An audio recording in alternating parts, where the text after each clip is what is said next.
Hello, and thank you for joining me for this WNCT Now update. I'm Emily Severidge, live in our digital studio. WNCT is providing you with live streamed updates on our website, WNCT.com, every Monday through Friday at 1:30 p.m. and 4 o'clock p.m. to bring you the latest up-to-date news before our nightly newscast.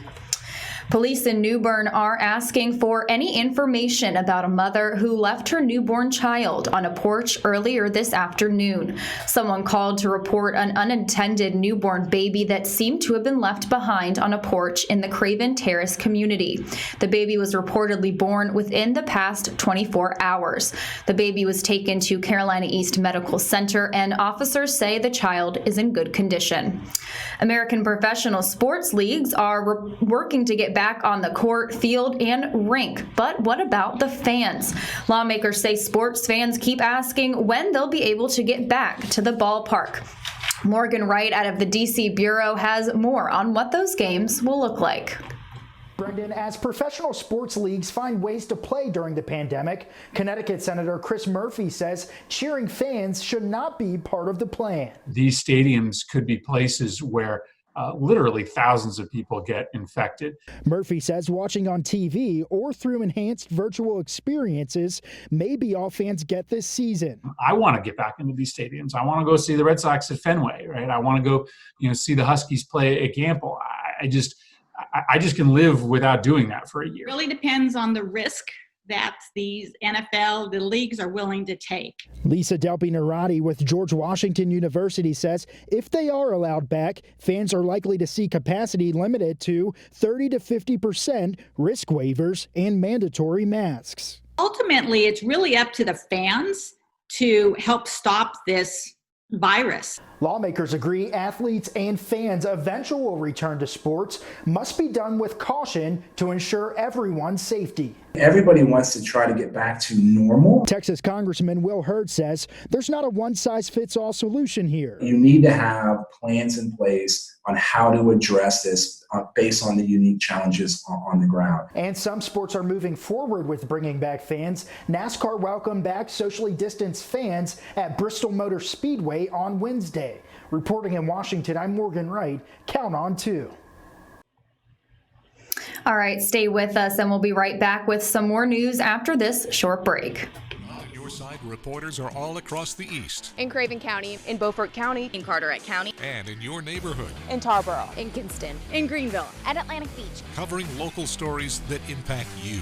The groundbreaking ceremony is the beginning of construction for Morehead City's 4th City Hall. People from all over the state of North Carolina gathered at the Sycamore Hill Missionary Baptist Church. The North Carolina Department of Transportation is responsible for new Highway 17 and that bypass.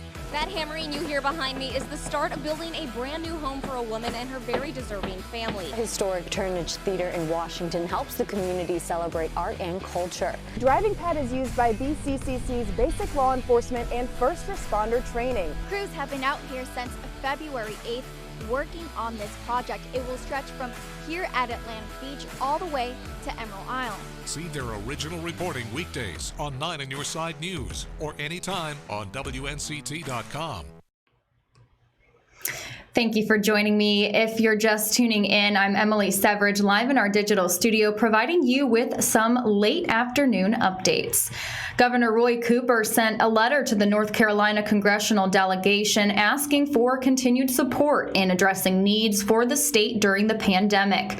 The letter asks Congress for federal funds to be specifically allocated to the state, county, and municipal governments so that they can each receive direct funding for recovery aid.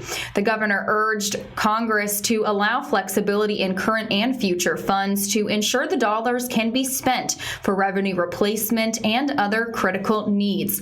The letter also urges Congress to ensure that all schools in the state will have the funds they need to purchase cleaning supplies, PPE, and other health materials. The month of July is the prime nesting time for sea turtles. The season goes from May until late August, and with July almost over, hatching season has begun. Dale Baker, Program Director of Emerald Isle Sea Turtle Patrol, wants to warn beachgoers to be careful on the beach during this time.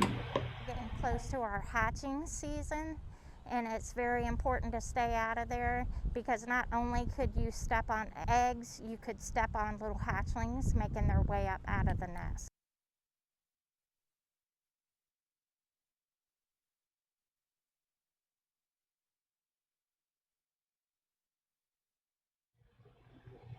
And there will be more on that story coming up tonight on your news at 5 and 6. For even more information about sea turtle safety and how you can make a change by the actions you take while at the beach, you can go to WNCT under our online originals page and look up sea turtle nesting season hazards.